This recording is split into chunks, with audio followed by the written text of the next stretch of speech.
The last topic we're going to cover in this unit is RF mixers. And so what an RF mixer does is it's adding or subtracting some constant frequency, which we're going to call the local oscillator frequency, or LO, to or from every component in an input signal. So why would we want to do this? Well, the basic idea, or our basic goal here, is we're starting out with some very high frequency RF signal. So very high, and let's just say very high radio frequency. And so that we can say is RF. And so by subtracting this local oscillator frequency, we can reduce this to some intermediate frequency range. So subtract LO, then we reduce our signal to some intermediate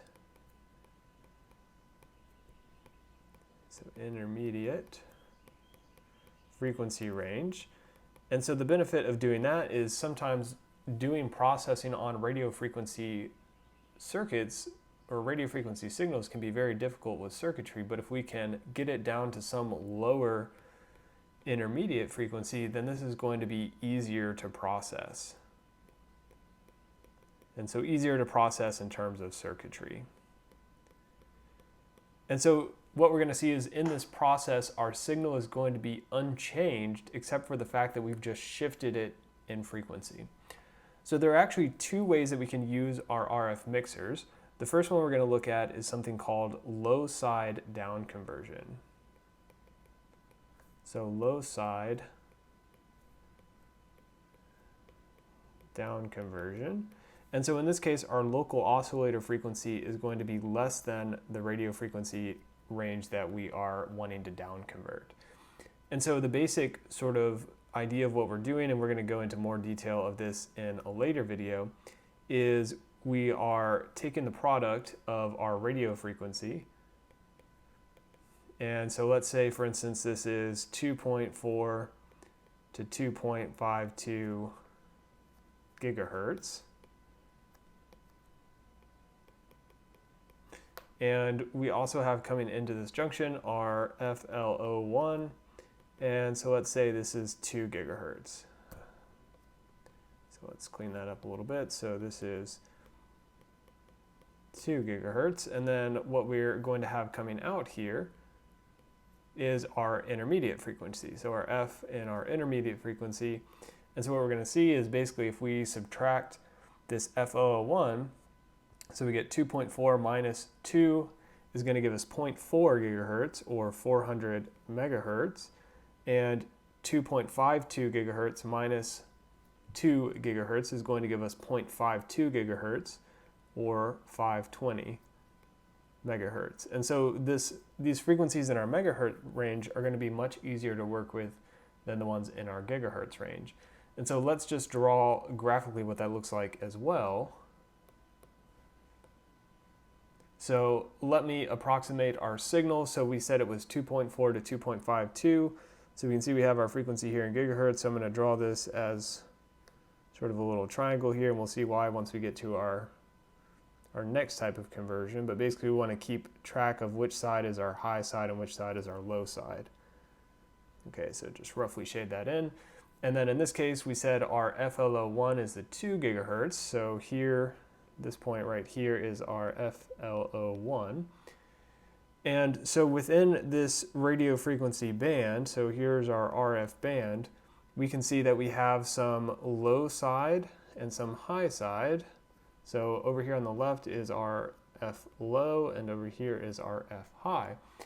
And so as we're shifting that down to our intermediate band, we said we're going now from 0.4 to 0.52, or we could also say 400 megahertz to 520 megahertz.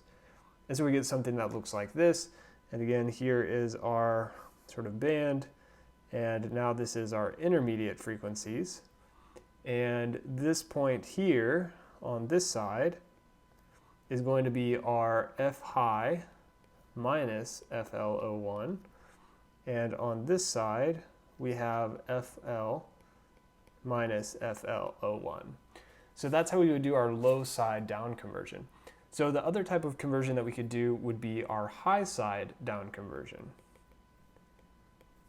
So high side down conversion.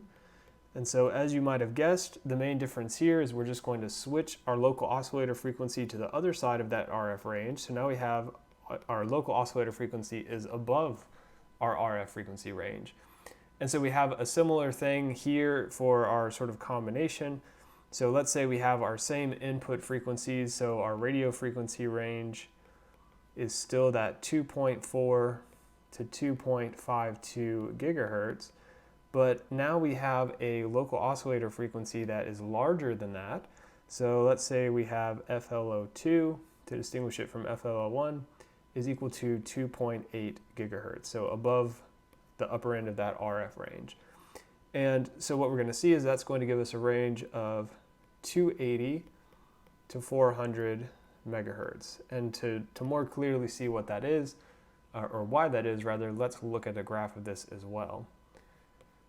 So here, let me draw in, we have our 2.4 to 2.52, so let's say that's roughly here. So here's our radio frequencies like we saw before. So again, we can sort of label them like this. So here's our RF. And again, this is going to be our low frequency, and on this side we have our high frequency in our RF range. And now our FLO2 though is greater than this, so here is our 2.8. So this is going to be our FLO2. And so what we're going to do to get this 280 and 400 megahertz is we're actually doing our FLO2 minus these values.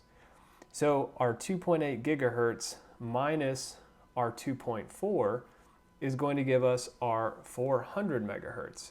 So we're going to get our 400 megahertz here, which is going to correspond to our low, and then our 2.8 gigahertz minus our 2.52 is going to give us our 280. So we have something that looks like this. So again, I'm not being too careful about sort of approximate values. We just want to see sort of the general shape here. And so what we see is basically this has been flipped. So this is our intermediate frequency range now. And so this higher side is going to be our FLO2 minus our FL. And then our lower side down here is our FLO2 minus our F high. So what we see is that depending on whether we use this high side down conversion or this low side down conversion, we might have our information sort of flipped around. So our RF spectrum might have been inverted depending on which one we do. Usually we don't need to take that into account, but it's worth keeping in mind. So going back to something I mentioned earlier, for an ideal RF mixer, that intermediate frequency range is actually equal to or proportional to the product of our local oscillator frequency and our radio frequency inputs. So the IF output is proportional to the product of the RF and LO inputs. So we're looking at our IF intermediate frequency output, and we're saying it's actually related to the product of our RF and low.